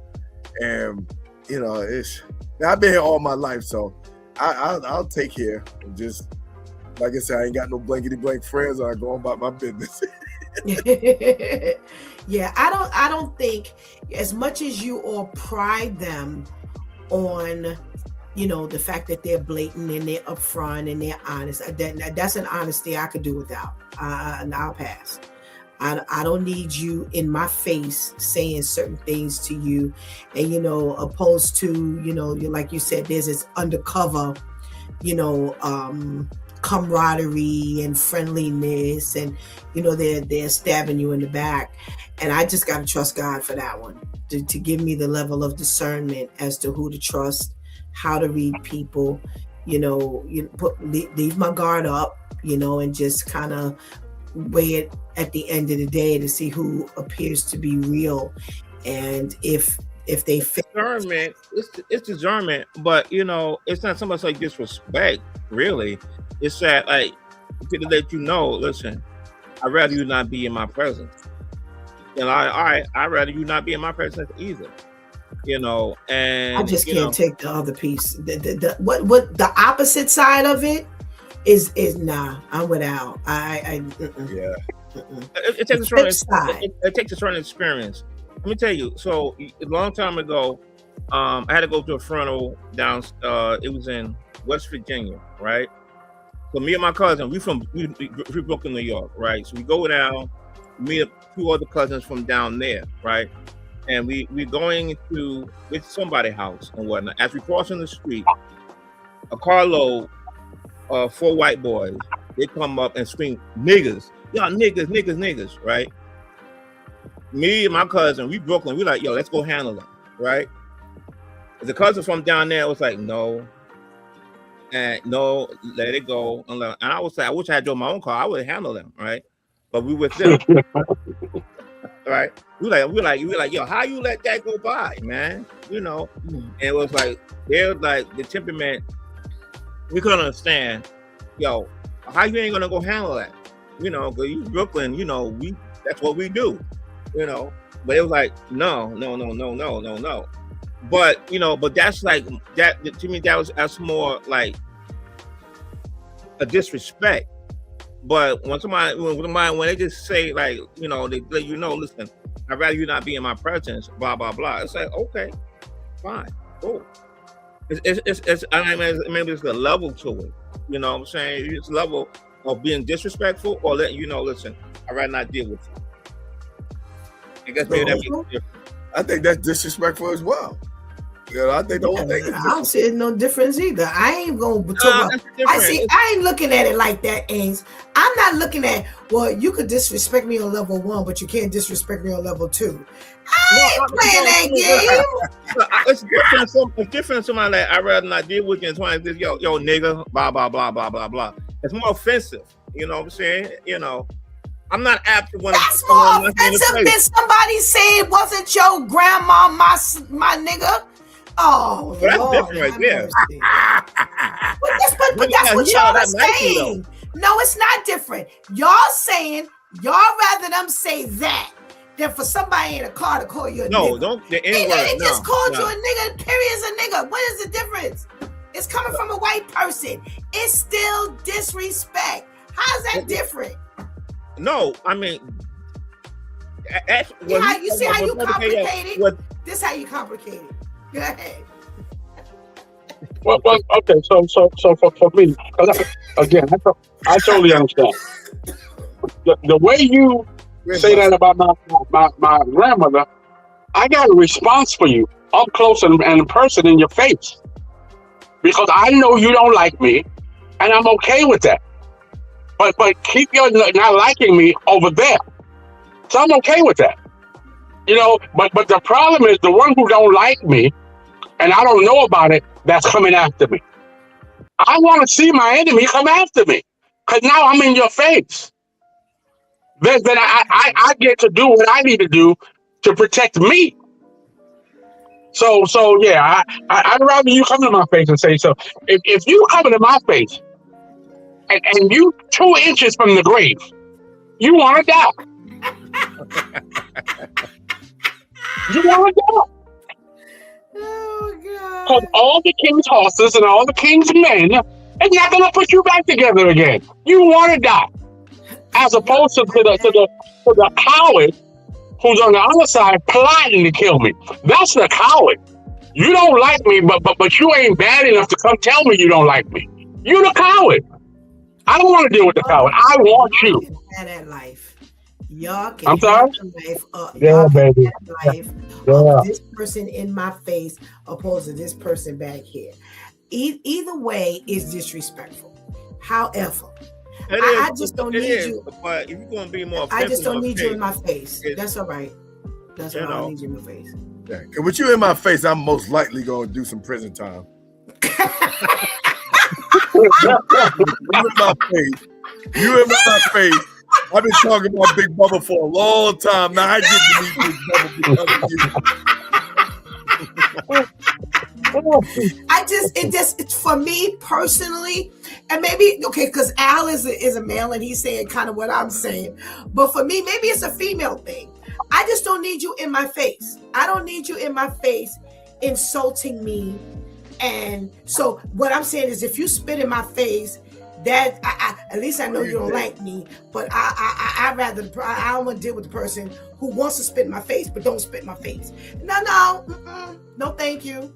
So you rather the coworker, you rather Becky, who you work with, smiling at you and talking to you every day at work, but plotting against you not even knowing where it's coming from? What do I care? What do I care about your plotting when I'm not intimidated by you? That doesn't bother me. No, I got a problem with that. Against me. Nah. People are plotting against me. But listen. Y'all take y'all madness and I'll take mine. Okay, I'm sorry. I'd rather sit at the desk with Becky because here's what I said. Ainsley cut me off when I said discernment. God is going to give me the understanding that Becky is plotting against me. I don't care nothing about Becky plotting against me because that's life. So somebody plotting against you in your face is going to make me feel better because I know, opposed to Becky in the background plotting. I didn't have a whole lot. Let me show you why I'm not worried. And I couldn't believe this even happened. I used to work with a guy when I was there before he was. He replaced the person who. So we all work for this. We all work for the CEO. But as far as they were concerned, I was the lowest man on the totem pole because everybody else was all white men. But we all were equal as far as reporting to the CFO. But the controller was, they look at him a little bit above me. So what happened was he was leaving and they hired another guy. And I said to the boss, to the CFO, I said, I don't trust him. I don't trust him. I said, he is sneaky. I don't like it. I said, you hired him, but I'm telling you, I don't know how this relationship gonna go because I can already see that he's sneaky. And I don't trust him because sneaky people can't be trusted. If I see you sneaky in my face, God only knows what you do when my back is turned. Well, it came out later. So he said, he gave me his reason why he hired him. And I said, well, I'm just letting you know, that's where I stand. There's something that God gave me from the inception of him being there. So later on, he used to spend a night in the place and people used to question, like, why is he here overnight? And I knew why, because he was searching. He was digging through stuff. And he had keys and he had the ability to dig through things. And it was very little that he could see that I couldn't see based on our positions. So in other words, he couldn't see salaries that I couldn't see. I see the same salaries. So the stuff that he was seeing, I had privy to as well, but I'm not, why are you sneaking? So it just went on for a while. I ended up getting sick and I ended up leaving. Come to find out, I saw his daughter on Facebook and I used to say something and I used to pray to God over something. Pray to God over that issue. God, you have your way because I don't feel comfortable with, because I used to think he was digging through my computer and stuff, but I can prove it. I said, so when I got sick and left, I said, oh, he must be having a ball. He must be having a ball going through my computer.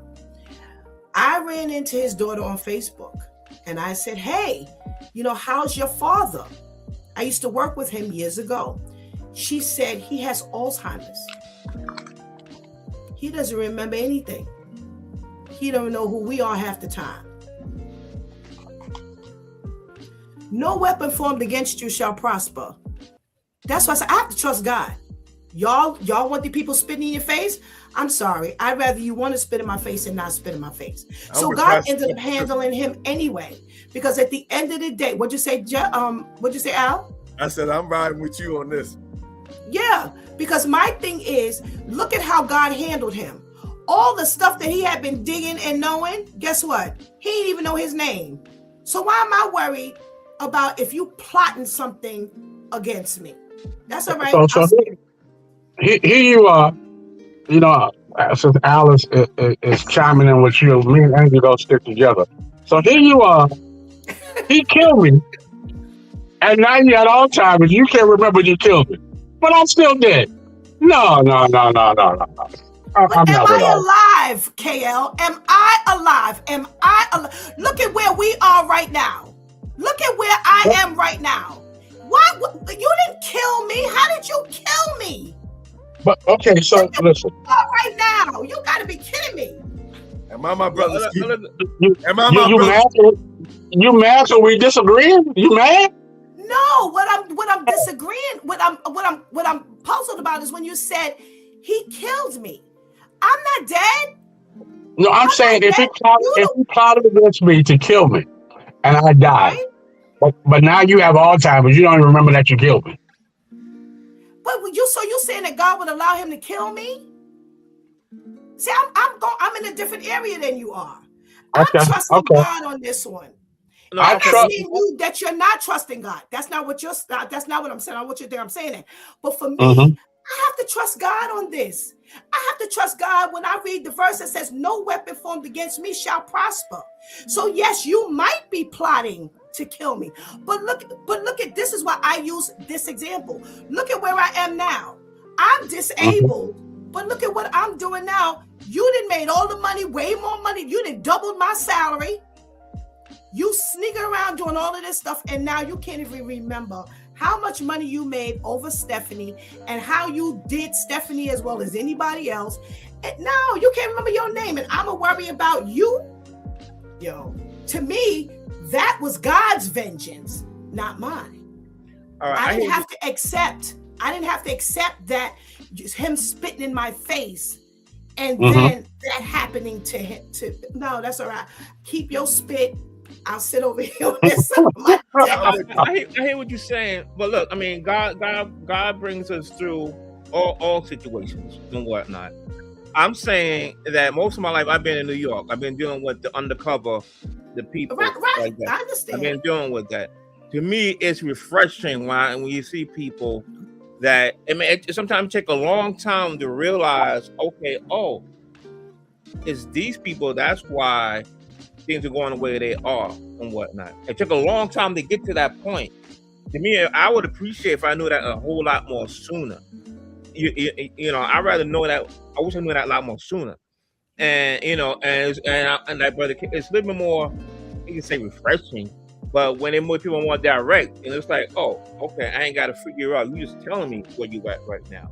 But no matter what, I know God's gonna bring you through. And as a matter of fact, a lot of the I won't say hate, but those actions that were, they try to keep me down. Actually, overall, it worked to my good. So I was able to retire early. That's what I'm saying. I'm not worried about it. But I still sometimes like to know, rather see the enemy that you see than the undercover enemy. Well, for me on some of that, like I said, I'm with Pastor Steph. Me and Pastor Steph riding with this. But me and Pastor Steph riding. You need to take another vacation. Yeah. So a lot of times when you do, so it puts you in a predicament where if I know you plotting against me, right, and I see that you plotting against me, I may get you first. Now you put me again. I don't want to see Big Bubba. I talk about Big Bubba all the time. I don't want to meet him. Okay, so you plotting against me. What you think I'm going to do? I'm gonna sit back and let you plot? No, I'm gonna plot with you. Okay, I got to get this person before this person get me. And it's not always the white folks that's plotting against us. It's our own brothers and sisters sometimes plotting. Most Right, times. right. So I'm like Most Pastor times. Steph. You can say what you want. You feel that way, and you ain't doing nothing to you over there. I'm fine with it. But with you blatantly in my face like that, it's gonna be a situation.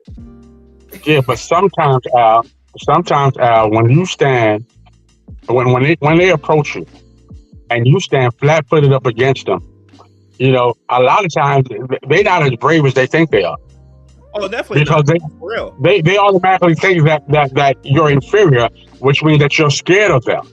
But when you stand flat-footed up against, the Bible says, resist the devil, and he shall flee. That doesn't mean, you know, don't go around the devil. It means that you stand flat-footed up against him, and he's got to go the other way once he realizes what you stand for. So sometimes the devil has to come face to face with you and to realize that you ain't scared of him. But here's the Resist thing. means Here's the apply thing. equal force. But That's what it means. here's the verse you're giving. Resist the devil and he shall flee. Here's the thing. But I don't have to prefer it. That's the only difference here.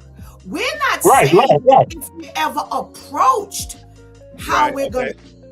But I'm sorry, that's not my preference. That's the only way. That's the only thing we're differing here. Al and I are differing with, not that we don't believe we'll ever get it. We don't believe that it doesn't exist. Right. But I'm sorry, y'all talked about preference. That's what we're talking about. I'm not talking about how I'm going, because see, raising that verse right now, in my opinion, puts into question how we would handle it. That's not the issue. The issue is not if will I stand flat foot. Is he talking? He not muted. Hey, Okay. I'm like Medea on this. May peace be still, and I will keep me a piece of steel. Yeah, I mean, if the enemy comes up against you, you must stand, firm. Yes. So that you can get him to resist. And that's why I told y'all the whole story from the very beginning. I saw the enemy. Now the one who hired him didn't see him. Because he was like, oh, I don't think so. I said, we from two different neighborhoods. We from two different backgrounds. I said, you sitting up here in this office, I got to work with that out there. I'm telling you what I see. And if I didn't see it, I wouldn't be here. If it's what I thought, I wouldn't be here. So all along, it was me facing the enemy. I didn't budge, but I'm sorry. I wouldn't have rather Black women got more senses. They're like, something wrong with that. Right. That's what I'm saying. I could see it. But and that's what I went when I said the discernment. God gave it to me from the beginning. So now I know how to maneuver with this opposition. I knew he was speaking, like I said, when he was doing other things and other people in the building were saying, what's up with that stuff? I was like, don't ask me. Don't ask me. I see what I see. I ain't saying nothing. Y'all handle it how y'all gonna handle it. I'm gonna handle mine the way I'm gonna handle mine. So yes, I'm with you all the way with resist the devil and he shall flee. But I'm sorry, as long as the devil ain't spitting in my face, I'm okay. I don't want him to do it either. I mean, to me, I just like, like all the years, I don't keep the point blank, say I worked for, an agency for a long time. I wish I knew those who sooner than later who didn't mean me well. Because of being But didn't you say it came out, you came out on top? Did you say that? Yeah. What difference that's what I'm saying. I'm going to bring you through. I'm just saying, I wish I knew sooner. So if you know God gonna bring you through, why I want you to spit in my face? I don't want you to. If I had the confidence that God is gonna bring me through, please don't spit in my face. I'm like Brother Al. I'm not doing some time though. No one wants to spit. He's insulting me blatantly. I'm just using the terminology spitting in my face. But no one wants to spit on the face. Then why would I even want that or prefer that? If I trust God in the back, why am I caring about what happens in the front? Why? Say it I'm just asking. Put out the collection plate. You've been listening to Al and Pastor Steph. everybody has their preference. I love talking to you guys because y'all definitely give us something to think about. And as always, y'all taking us into a thought-provoking weekend. Boy, the only thing we were missing here was Pastor Jeff. I would have loved to hear what he had to say about this. I would have loved. I miss him today. Thank you so much, y'all. Thank you so much. Good seeing everybody. Have a wonderful, thought-provoking weekend. Thank you. Take care. All righty. All right. We got woman's intuition. We just use it and we know. All right. Go ahead. Miss Herlima, thank you so much. Tamika says, what's the difference between Becky doing you wrong or Shaquita doing you wrong? Oh, right. Wrong is wrong. And like Al said, I agree 100%. You know, they are most offensive altogether. They're most offensive. Let's get rid of these screens here. You gotta be kidding me. All right, well, I got this undercover technological problem. So you're going to have a shared screen unless Shantice does her job. We about to fire Shantice because maybe her co-worker is beating her up in the background. All righty. Let's see. Let's see if I can. Maybe I can do it from here. Hold on. Let's see if we can get this taken care of.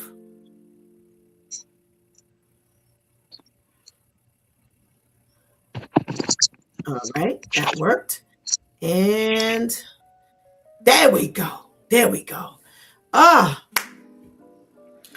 Woo, was that some conversation? I love talking with the guys. Was there another? Oh, no. Okay, I got it. Woo! You know, we suffer from a lot of offenses as well as mistreatment, and unfortunately, in this particular case with the pastor, he hasn't gotten out of 2 courts. He has not gotten any satisfaction. And, you know, people are saying, take it to the Supreme Court because, you know, they'll go back to the 4th Amendment and they'll, give you your just due. They'll help you with your suit because it's wrong at the end of the day. And we are always suffering offenses against us as Black men, Black women, double sword that's coming against us as Black women. And I definitely honor and respect the preference of, I'd rather see it coming than to be blindsided, because that's pretty much what's being said. And, in certain cases, I'm with the guys 100%. Just I'd rather see the car coming and, try to get out of the way or to handle it opposed to, a car swinging around the corner. My father, he taught us something. It was really interesting. And every once in a while, I'll think about it. And I asked my sister, do you remember when he was teaching us how to cross the street? He said, don't cross the street when the light is red. Cross the street when the light is green. And my mother had actually taught us the opposite. And initially, he didn't go into explanation. He just said, when that light is green, don't cross. No, cross. Don't cross when it's red. And we didn't, or at least me, I can't speak for my sister. I was like, but the cars are coming. They have the right of way to come. So finally one day he said, The reason why I tell you to cross when the light is green is because you're expecting the cars to come. All you have to do is look left or right because they're only coming from one direction. If you cross when the light is red, they are coming from around the corner because they have the right of way. And you're not going to see them coming. You're not going to be looking for them. So that's what I think about, when I hear the argument of the guys. And like I said, I understand the concept. Absolutely understand the concept. Because like I said, that's, I think I taught my girls that. I was like, this is how you do it, because you'll see, blah, blah, blah. And it made every bit of sense. Once he laid it out, it was like, oh, it is true. Because when they swing around that corner, you're not expecting that. But if they are held down by the red light, providing they don't run the red light, then all you have to do is look right or left. And that's your opposition. That's the enemy. That's the enemy. When you're looking right or left, you don't see him coming, because that's not when he's coming. He's coming when your guard is down.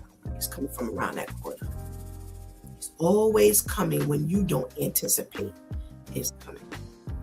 And that's our enemy, our physical enemy. That's how they operate. And despite the fact that I agree with the guys that, this is, in a sense, a greater opposition, and I'll pass. I shall pass. And again, it's not to say that they're wrong and we're right. Brother Al and I, is not to say that we're wrong and they're right. It's just the preference of it all. How would you prefer to see your opposition? And I know if we use in, this enemy, the devil, of course we want to see the devil coming. But because the devil is not only going to come where you can see him, he's going to mainly come when you can't see him. I need to rely on God to give me that level of discernment. Because I don't need discernment when I can see it. I'm not relying on my senses when I can see it. But I got to rely on my senses when I don't see it. Which means that I got to practice. I got to rehearse. I got to make sure I'm always moving. I got to make sure I'm always on alert. Be sober. This came up earlier during the week. Be sober, be vigilant, because the enemy is prowling to see who he can devour. If I begin to rely on all the ones that I can see, all of the times when the enemy is coming, then I let my guard down on the other side. But because my mama didn't always told me you can't trust nobody, pretty much, because that's what it translated to. You ain't got no blankety blank friends meant that you can't trust nobody. I don't care what they say. Keep your guard up, watch what they doing, and make sure you don't get caught off guard. My father used to say, make sure you don't get caught with your pants down. I had street parents. They gave it to you. I had the other three, grandma, auntie Pam, auntie Brenda, they gave us a spiritual side, and my parents, they gave us the street side. And we watched and we heard and we learned. They gave you the straight street. That you ain't got no friends, so you don't trust nobody. And that's pretty much why I don't mind that covert, because I'm already watching you. Like I said, when he walked through the door, all I had to do was watch him for a couple of weeks, and I was inside saying, okay, I don't know what you hired. I don't think you know what you hired, but I don't know what he's showing you. But out there, it took all of like 2 weeks for me to be in that office going, we in trouble. We in trouble. And no sooner said, that boss ended up leaving. He ended up leaving. He ended up going to get another job. And I was still there to watch everything that I had predicted, that God had given me. I don't have those senses. So I have to rely on the senses that God gives me in order to just make it in this world. And that's what I've taught those around me, my girls and anyone else. Listen, stay on alert. Keep your head on the swivel, because it ain't only gonna be in your face, and you gotta watch the enemy for just that. Because here, let me help you with something. Sometimes the blatant is to distract you from the covert.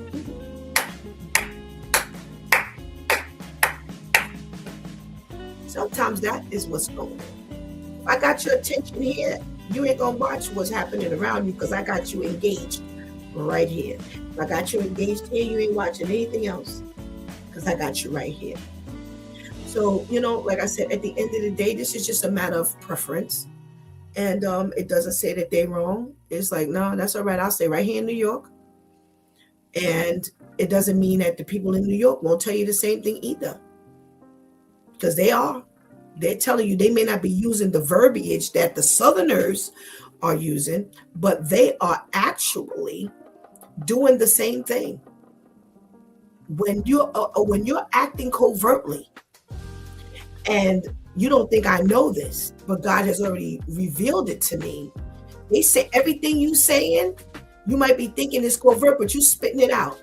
You spit out that in 2 weeks, I figured out I couldn't trust you. Why you just look shifty? You just moving shifty. See, he's sitting in there in the office looking at the four walls. I'm out here watching everything around me. I walked in that job to enemies that were covert. I walked into that job that was an enemy sitting right beside me that was very blatant. Oh, he wouldn't have lunch with me. He wouldn't have lunch with the other person. If that other person asked me, do you want to have lunch, Steph? That person, and he had already asked me, would say, never mind. Right there in front of me. He made no qualms about let me know that for the 15 years I worked there, that and I tell you no lie, I got sick in February. We finally clicked in December. I got sick February, the end of February. He ended up needing me for something and figuring out I was better than everything else that was available. And it was my job, so I could not decline. And we actually had to be paired up. All these years, he openly hated and despised me for nothing. And he was married to a black woman. Go figure. So there was some other stuff going on from the moment I walked in the door. It was so blatant that it even had to be asked, what is the problem? She's done nothing. From the moment she walked the door, you've hated her. So right here in New York, it ain't like we ain't going to deal with it, because I dealt with it. I dealt with people who were despising me from the moment I walked in the door, and the one that openly despised me. You learn to deal with it. God teaches you. But like I said to you, when that daughter told me that, I said, how's your dad? She said, oh, he has Alzheimer's. He doesn't remember anything. He doesn't remember us. He really doesn't remember his name. And it didn't click at first, because I was like, oh my gosh, wow, that's horrible. So we chatted for a little bit. And when I finished chatting with her, I was like, wait a minute. Alzheimer's? That means he don't remember anything he saw, anything he snuck and dug into. Whoa. Does God know how to fix you? And that's why I say, the Bible tells us the vengeance belongs to God. Because if I had actually seen this like I did, and I now started to respond, like Al said, I'm now in trouble. If I wasn't in trouble with the law, I'd be in trouble with God. But God allowed me just to function. He said, Steph, you just go in that job every day. You do what you do. And when God was ready to pull me from there, he removed me from there. Even in sickness, he removed me from there. And at the end of the day, like I said to Pastor KL, here I am.